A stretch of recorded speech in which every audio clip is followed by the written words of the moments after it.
How do I keep getting these idiots put in the cell with me?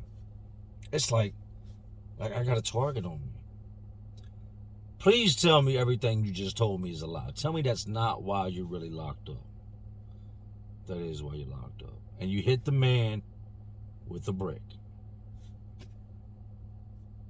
Your paperwork says all that. They charge you with a hate crime.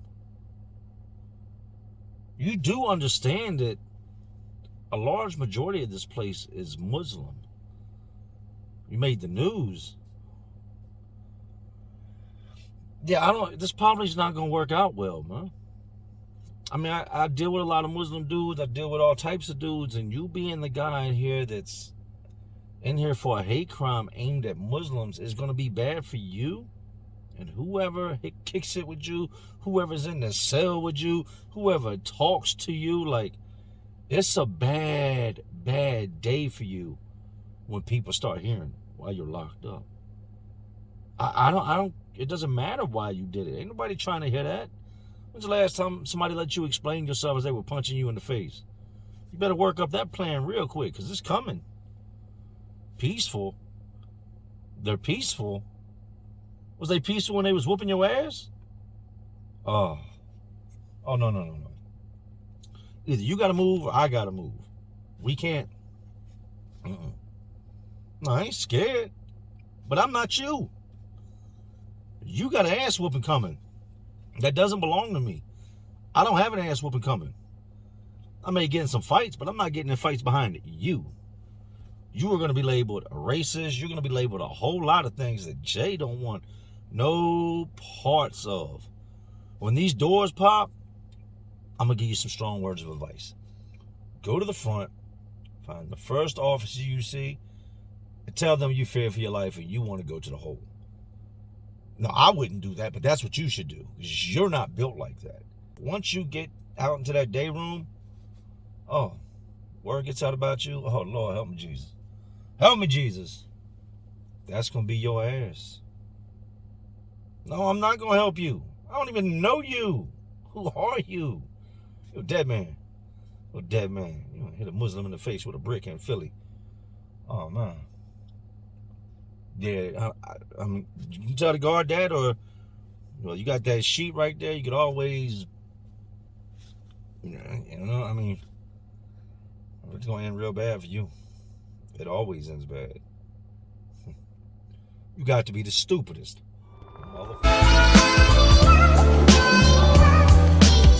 Man, you already know what it is. Jay Williams, let's live life, and we're back.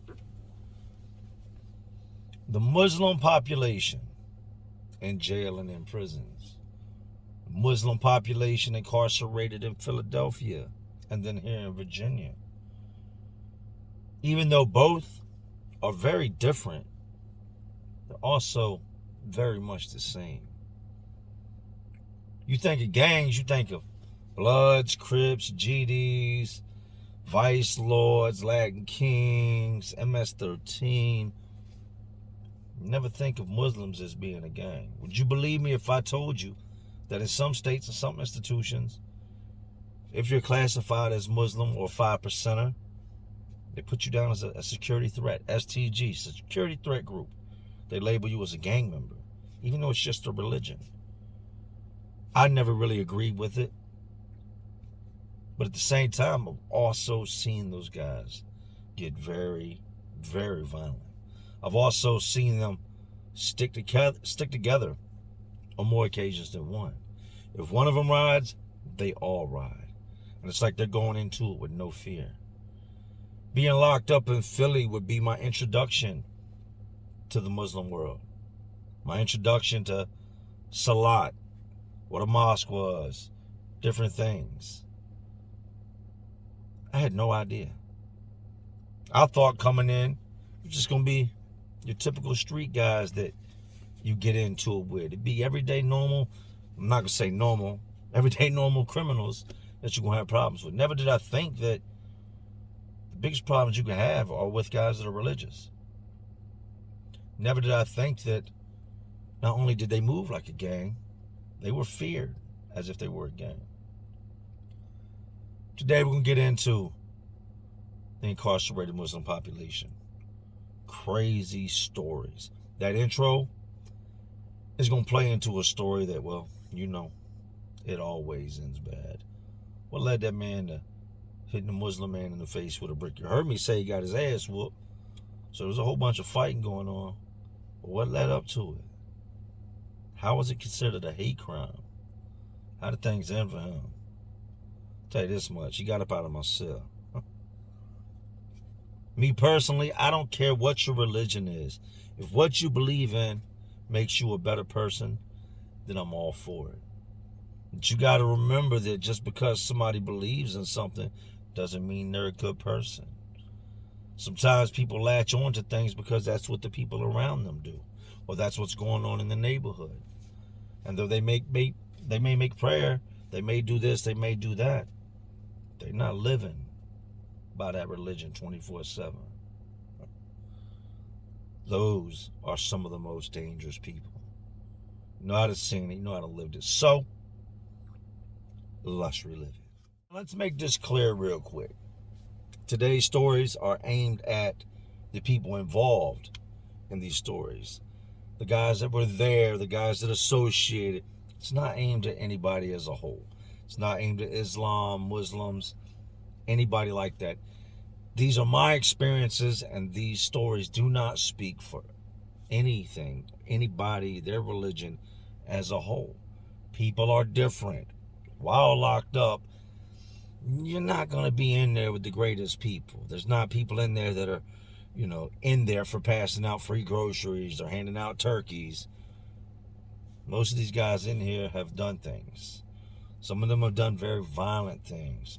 That goes for Christians, Muslims, Buddhists, whatever you identify as. With all religions, all races, you find violence.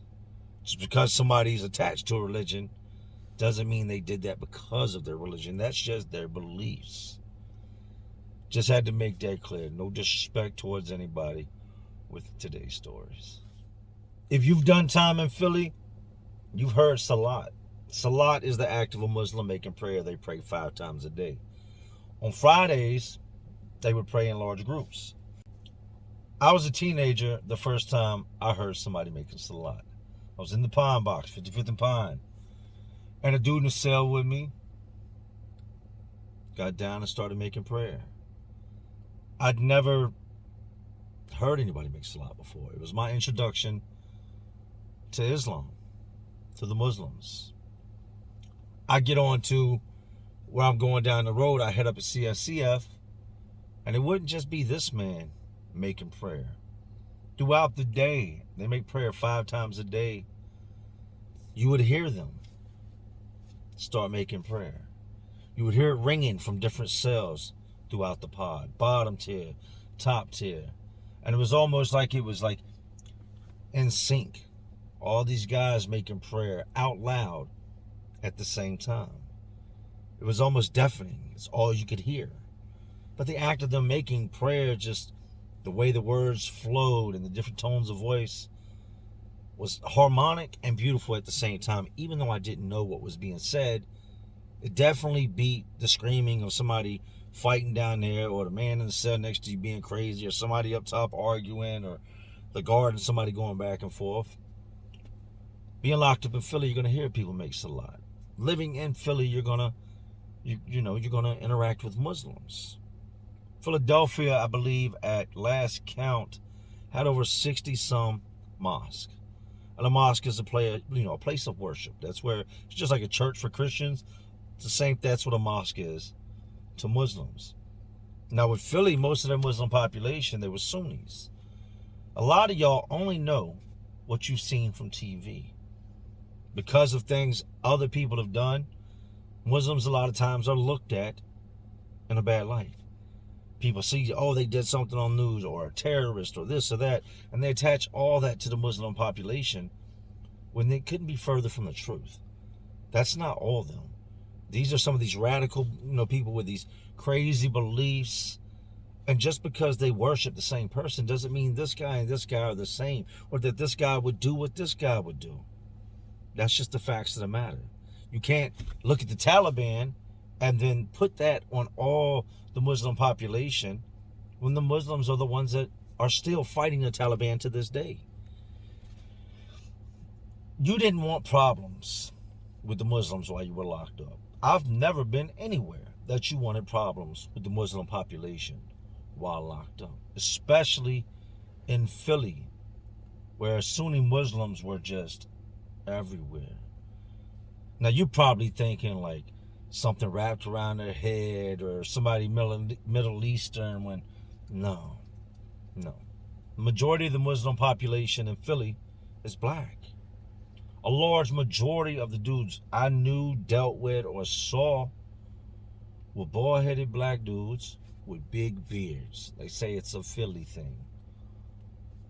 Don't know. I didn't. Here in Virginia, because you had to shave, you didn't see the big beards in the prison system.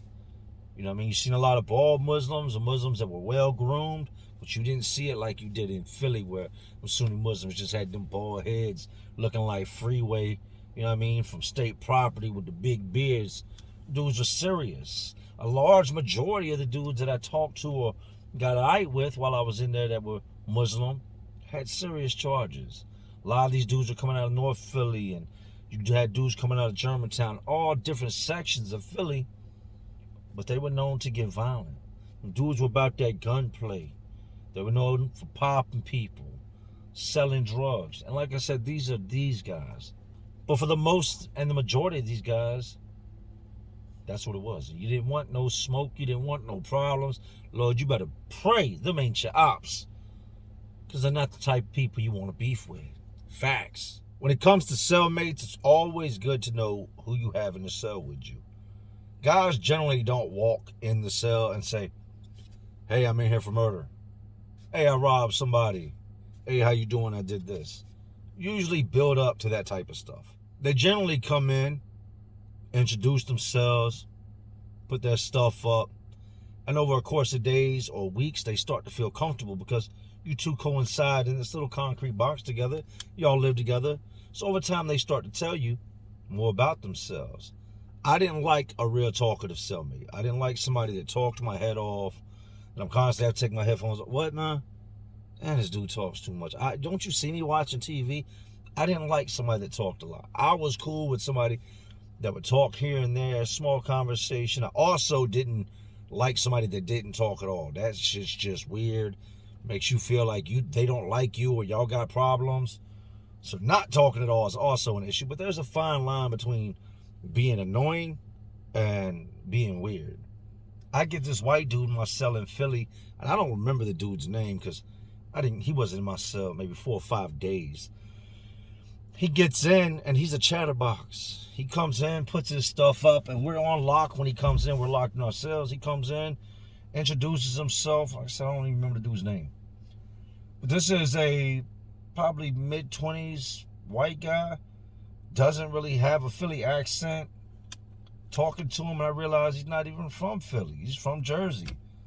What you doing in Philly? He's like, man, come down here, getting that dope, and ended up staying at my homeboy's house longer than I expected, and now I'm locked up. So in my mind, I'm thinking, all right, he got locked. He's on a dope charge. This boy's in here for getting high. Then got caught with some narcotics, right? Over the course of the next few days, I noticed that he'll talk my head off, but when he's out in the pod, in the day room, he's not talking to nobody. And especially black dudes, like he's avoiding. I notice he keeps his eyes on black dudes, mainly the Muslims. If you had a kufi or the beard or anything like that, the kufi's just the, you'll see Muslims wear them on top of their heads. It's almost like a beanie, but it's not a beanie. There's religious purposes attached to it. I noticed that he kept his eyes, anytime the Muslims would gather up in a group, I could tell he would get nervous. I could just sense it. My spider senses get to tingling. He's looking at him like, man, damn, I hope they're not talking about me. I'm not realizing the whole time that his crime is against the Muslim community. We get to talking one night, and he's like, man, you ain't heard nobody mention my name or say anything about me, because I know you be talking to Muslim dudes and stuff. And that's what really, really made me know I wasn't paranoid, that what I was seeing was true, that he was watching these guys. I said, nah, man, ain't nobody talking about you. Ain't nobody focused on you. You're just an everyday, average white dude. You're not even really a street dude. Like, why would anybody, was you out there doing stuff in the streets? He was like, nah, I got high in the streets, but my crime is like, it's a hate crime. When you hear hate crime, you think racism. You think they did something to somebody because they're black, did something to somebody because he's white, did something to somebody because they're gay. That's what you think of when a hate crime. You don't think of religion. So I try not to pry. I ask little questions like, what you talking about, man? And I don't say much more. He goes into the story of how he got locked up. Tells me, came here from Jersey. He said they got good dope in Jersey, but Philly's dope is just Payal, it's that missile, it's that rocket, it's that pressure. Like, Philly's dope is like that. A lot of dudes will come to Philly to cop dope from other states, especially out Kensington. If you don't know what Kensington is, when you're done with this, go check out Kensington, Philadelphia, right? He tells me I end up staying with my homeboy, man. I was supposed to come down for a week or so. 3 months passed. I'm staying with him. I met a girl here. I'm talking to her. She's staying there with me. Now we're renting a room. I do little things. I help the people out down the street doing something. I don't know if it's like a sandwich shop or a deli, but he had some little job down the street making money, pay my little rent. He's like, and I get high every single day. Well, this is the middle of winter. There is snow everywhere. Snow outside, snow in the streets. Philadelphia's got snow everywhere at this point, right? Tells me, he said, I used to jump on the SEPTA bus, and that's the bus that runs through Philly. He's like, and I go cop my dope. But because it snowed so much, like the SEPTA didn't run that morning, so I decided to walk. He said, but the walk felt like it took me forever. He said, I was dope sick. Wouldn't nobody bring me no dope. I couldn't get nobody to meet me nowhere because they weren't trying to drive their cars out. Wasn't nobody walking out there to serve me. He said, so I had to walk a good little ways to go, to the dope spot and cop some dope. Says him, his girl, the dude he was staying with, they put the money together. Boom, they come up with enough money for a bundle of dope. Bundle of dope is 10 bags of dope, 13 in some places. Said this walk was a 20-minute walk, but in the summertime, it wouldn't have took him but maybe 10 minutes. But because of the snow, it was taking him a long-ass time. He said, I was high-stepping. I was trying to truck through this snow. My feet are wet. I'm cold. I'm sick. Like, my bones are hurting. I'm trying to get there as fast as possible, but the snow is just making it impossible to put any speed on what I'm doing. He said, so I meet up with dude. I go in the building, I cop, I come out. He said, actually, before he came out, he went to the front, right there at the front of the building, inside the building. He said, and I shot up right there in the building. Boom. I tucked the needle, I tucked the dope in my sock, and I got a truck back, to the crib with the stuff in my sock. He said, but now I'm feeling good. I'm not sick no more. I done got my Payal on. So he gets to the crib, and everybody's like, all right, they're waiting on him. Come on. Checks his sock. Finds needle, don't find the bundle of dope. Where's the dope at? Man, I must have dropped it. First thing a dope fiend's gonna think is you're lying. You ain't drop it. Empty your pockets, man. You got it. You did it. Where's it at? Where's the dope? I must have dropped it, man. I had to have dropped it. So they start looking around in the crib. Walk out front. Look, snow everywhere. You got to go back and find that. Go get it. Man, that's, how long I walk. You better go find it. Go find it. Hurry up, go find it. Come back. He said his roommate's ready to beat his ass. His roommate's sick. Here he is, high. If you know anything about the dope, that's not a good look. This dude's sitting here waiting on you to get back. The girl's waiting on you to get back. They're sick. You done showed up with nothing, but you're high. You better go get it. He said, so I started walking. He said, I can still see my footprints in the snow, but a whole bunch of more people were walking, so it's like a lot of footprints in the snow, but I know the route I walked. He said, the whole time I'm walking, I'm like, damn, I hope somebody didn't pick this up, step on it, make it, smush it into the snow. He said, I'm walking. I'm looking everywhere. I get all the way back to where I cop. I check in the front of the building. I check out front the building. Man, I can't find this dope, man. I know it's going to be bad when I get home. We ain't got no money. We scrambled this up, put this together to cop this dope. Like, there is no get no more money and go get some more. I'm going to have to figure this out. He said, so he's walking beside this mosque, which is, like I told you, it's where Muslims make prayer at. And it doesn't matter if there's snow on the ground. They're going to the mosque. If they have to walk, they're going to the mosque.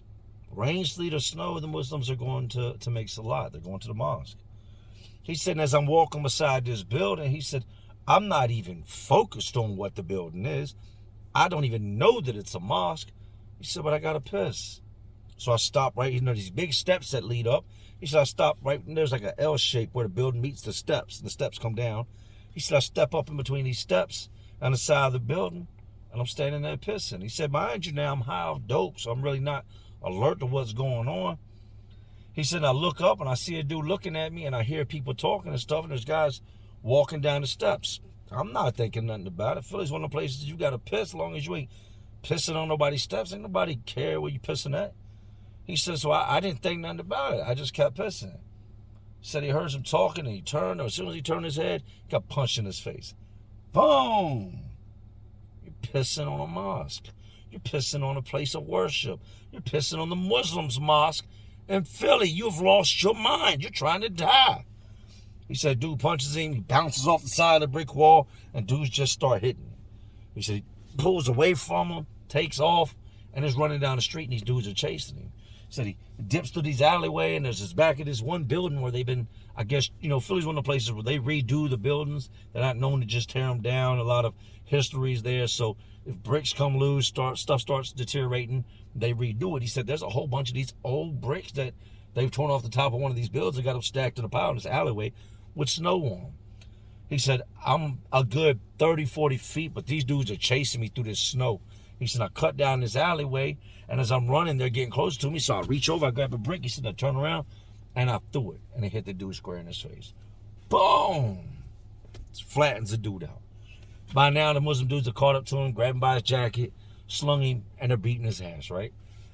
Said he's still running. He gets away from him again, and he's still running. Comes up on a cop. Now, them Philly cops are out there. They don't give a shit. They will put chains on their tires. They're going to be out in the streets. Said he's running down the street. These Muslim dudes chasing him, and he sees a cop. Thank God there's a cop. He ain't even thinking about the dope no more. They piss on the mosque. They got beat up twice. They hit a Muslim in the face with a brick. There's a cop. They're going to kill me. Thank you, Jesus. Said he runs up with the cop. It's like, yo, these dudes are trying to attack me. These dudes are trying to attack me. He said they lied on me. Said when the dudes seen the cop, they stopped running and just started walking up where he was at. Cop asked what was going on, and they told him he was pissing on the side of the mosque. They didn't tell him that, they attacked him initially at the mosque. They told him that they confronted him about it, and he started fighting with them. They started fighting back with him, and then he ran off. So they pursued him. He hit one of them in the face with a brick, at which point they got into it with him again because they said he was trying to hit them. They said he was throwing a bunch of bricks, but he said, I only threw the one brick. They made it seem like I was out that bitch like Troy Aikman, humming bricks back and back, back to back, when it was just the one brick. Cops do some more investigating. He's gonna split the dude's face open. He hit with a brick. All he's got is some knots, some whelps, some bruises on his face where, the dude's whooped his ass. They take him to jail, lock him up for a hate crime, lock him up for malicious wounding, because when you hurt somebody, you disfigure, maim, attempt to kill. That's what that brick did. That's a malicious wounding charge, but they hit him with a hate crime on top of it. I said, damn. Yeah, you don't want that to get out. You think it's going to be bad? No, I don't think it's going to be bad. I know it's going to be bad. So chances are, the dudes that you were fighting with know some of these guys in here. These guys in here know some of them. Chances are, people inside this jail have talked to people out there that know about this. He was like, well, my biggest concern is that it was on the news. Oh, my God. Why did they put Bambi in the cell with me? Why did they put the chosen one in the cell with me? Why did they put the one person in the cell with me that can turn the whole jail against me because they think I'm rocking out with this dude? They done seen me talk to this dude. They done seen me. They know we're in the cell together.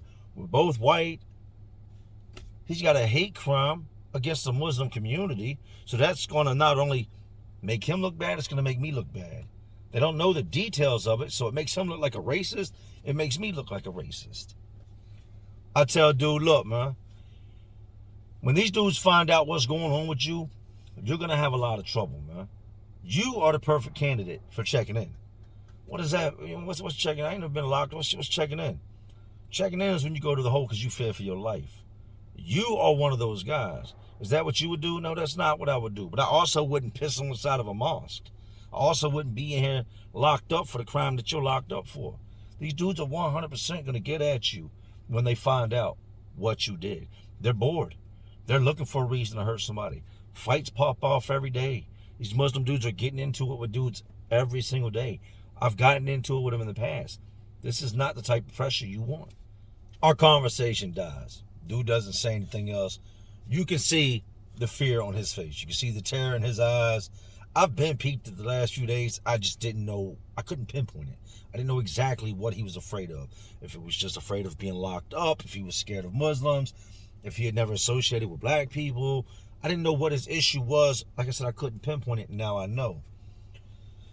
We come out the cell. I go about my business. I go up there, get me some hot water, make me something to eat. Dude still ain't come out the cell. Little time goes by, sitting out there with other dudes, sitting there watching the TV, and the TV hangs from the ceiling. It hangs way up in the air, and I'm watching the TV, and I see my cellmate come out the cell and walk past, right? Goes up to the guards, stands up there. They walk him out the pod. I sit up, and he's checking in. I haven't told anybody what's going on. I didn't say a word. I just watched him like, yeah, he's checking in. So I go to the cell, tidy up, get a little stuff out of their view I don't want them to take because I knew they could come pack his stuff up. Sure enough, the guards come in. I get a new cellmate, black dude, Southwest. Comes to the cell. We're cool. We get along a lot better than me and this last dude I had in the cell with me. Dudes come to me and start talking to me about this dude. Hey, the guy you had in the cell, man, what was he locked up for? I'm not getting involved in it. I said, I don't know. I ain't really talked to dude. Wow, what's up? That's the dude that hit the dude in the face with the brick at the mosque, that pissed on the mosque, man. Like, motherfuckers been looking for him. Why you ain't said something? I didn't know why the dude was locked up. I lied. It's not mine. I'm not getting in the middle of this bullshit. You got me messed up, right? Ain't scared, ain't stupid. I said, yeah, I ain't really talked to dude much, man. Why'd he check in? I guess for whatever reason you told him all right here. Maybe one of y'all put pressure on him or something. Dude's just trying to get at him, man. Like, he's going to get touched. Like, he's going to get touched in this jail, man. Like, he pissed on the mosque and attacked the Muslim dudes at the mosque. This is what the media has painted. He's told me what really happened, but that's not the story that was told to the police. That's not the picture that's being painted. This is being painted as a hate crime, right? Even though CFCF is a very large place, houses a lot of inmates, I know that no matter where he goes, unless he's locked in the cell by himself in the hole, he's not safe. And even in the hole, you get a cellmate. Some time passes, the conversation about this dude dies down. Don't hear much more about it. My thinking would be administration is going to keep him in the hole because of his charges. Or they're going to put him somewhere where nobody can get at him. There's no possible way they're going to let this guy back out in population. They know how much violence takes place here. Violence is an everyday thing in this place. There are fights every day, whether the guards catch wind of it or not. As a convict, as an inmate, I know there's fights every day. I watch it. There's times where I've been the one fighting. I know it goes down in here every day. I would guess it was probably a month, give or take a couple days, passes, and they let this man out the hole. They bring him back to where we're at. There are so many different pods he could have landed on. He comes back to our pod, which the first thought that came in my head is, an officer don't like him. We have Muslim officers in there. They may not say it, but them same dudes that go to the mosque in the streets, put on uniforms, and come work as guards, right? This dude comes back to our pod. Comes walking in with his bags, and at first, you can see, as the guard's telling him what cell to go to, he just kind of stands there, and dudes are all looking at him. I'm looking at him. All these different dudes are looking at him. And dudes aren't whispering. They're talking. Oh, they done lost their damn minds. Yo, they brung them, hey, yo, they yell up to another side. Hey, come here, look at this. They brung him back. Dudes aren't keeping the secret what's going on.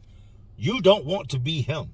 Not only do all the Muslims want your ass, not only do all the Muslims in here want to touch you, but the one that gets off on you the best is he's gonna be big dog in this situation. He's gonna have the bragging rights. Dudes are wanting to put on. And not to mention, this dude is in no way, shape, or form built like that. This is like beefing with a kid. This dude is not no get down and dirty, rugged, thugged out, fight type dude. Probably ain't never been in a fight in his life unless he was being smacked around over a dope deal, right? He goes on, they send him to the multi-purpose room. It's a room on the top tier with several bunks in it where they put people until They find a bunk to put you in a cell, your ass might stay in there the entire time. He's putting his stuff away, and I see the first dude go down the tier. Go in, pull the door closed behind him. I don't have to watch. I don't have to listen. I don't have to do anything. I can hear the whole thing. Dudes are quiet now. It's quiet in the pod. Dude's up there whooping his ass in the multi-purpose room. Dude does him dirty. 3-4 minutes he whooped on this dude. Comes on out, another group of dudes. This was one dude at first. A group of dudes goes in behind him, mops the floor up with him again. Stomps him out, stomps him out, stomps him out. Little time goes by, and the old head that's in the cell with him goes and tells the guard, hey, look, we live in the multi-purpose room. We ain't got nothing to do with what's going on. But something happened to the dude up there. Y'all need to go check on the man. He's messed up, man. We ain't do it. We ain't had nothing to do with nothing. They go up there, unresponsive, blood everywhere. This young white dude is crushed, stomped out, smashed all up. Nurses come in. They lock everybody down. Bring in the gurney. Scoop him up, put him on the gurney, rush him up out of there. And it was a matter of maybe 15 minutes after that, they popped our doors back open. They never came in and questioned anybody about what happened. They didn't keep us on lock pending an investigation. And my mind can only tell me that that's because they knew what was going to happen. They knew what was going on. As he was up there screaming, being beat up, we could all hear what was taking place. It was a no-brainer what was taking place. It was quiet enough in the pod that the guards could hear what was taking place. But nobody gave a shit. I can promise you that once he got out the hospital, they brought him back to the jail and put him right back in population, where he'd have to deal with that over and over and over again. I don't know what his outcome was. He better pray to whoever he prays to that he didn't make it to prison. No. He'd have got up to the fort, Camp Hill, they'd have killed him. He'd have lost his life up there. As soon as he got there, there's curtains for him.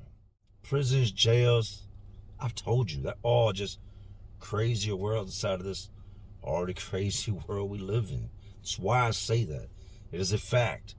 Walking into a prison or a jail for the first time is the equivalent of being picked up and dropped on Mars. It's nothing like you're used to. It's nothing that you've ever experienced in your life or could imagine. The stress, the anxiety, the caliber of people, the sneakiness, the food, the living conditions, just everything about it is a whole entire different world in itself. I've also met Muslim dudes in Philly that were some of the most peaceful men you could ever meet in your life.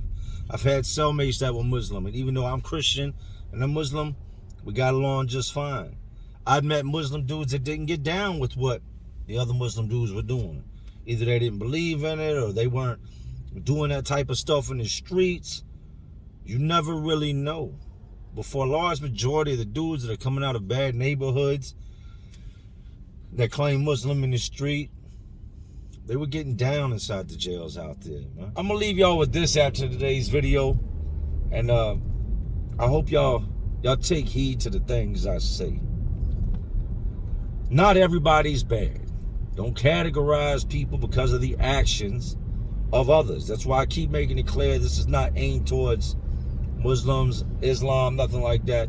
This is just how certain people are living. Don't do things that are going to put you in harm's way. What led this guy to that whole entire situation was something that happened long before anything happened at that mosque. It was the day that he tried dope for the first time. The day that somebody offered him heroin, or he did heroin for the first time. He didn't know that in hanging out with his homeboy or homegirl, whoever it was that turned him on that day, that later on down the line, he would end up in Philly. He would end up walking in a snowstorm to cop dope, then lose the dope, piss on a mosque, get his ass whooped, assault somebody, get thrown in CFCF, which is one of the worst places you can end up jail-wise while locked up in Philly, and then get beat half to death. The things you do today can most definitely come back months, weeks, years down the road. Him doing dope was just a junkie. Being a junkie turned into a hate crime. That hate crime turned into Well, them boys beating him half to death. Think about the things you do before you do them. I've lost so many friends to this heroin shit that's going around and the fentanyl shit that's going around that I'm numb to it. Saw so much while incarcerated that I'm numb to a lot of just what takes place in the day-to-day world. As much as I would like to forget it and I wish I couldn't remember it, I do. Live your best life, man. Shout out to the Muslim community. Much love to all y'all. Like I said, if what you believe in makes you a better person, then I'm all for it. All people aren't bad. You can't categorize people because we're not all the same. But anyways, these jails, institutions, detention centers, these prisons are just crazy world inside this already crazy world we live in. And as always, you know what I'm doing. I'm just trying to keep y'all entertained. Are you not entertained? And like always, this is Jay Williams. Let's live life. And to all my real ones, and there are some real ones watching, because y'all still watching me. Now, y'all know how we do. Salute. This man pissed on a mosque. Hit somebody in the face with a brick. Loss is dope. You should have never brung your ass to Philly, boy. You done lost your damn mind.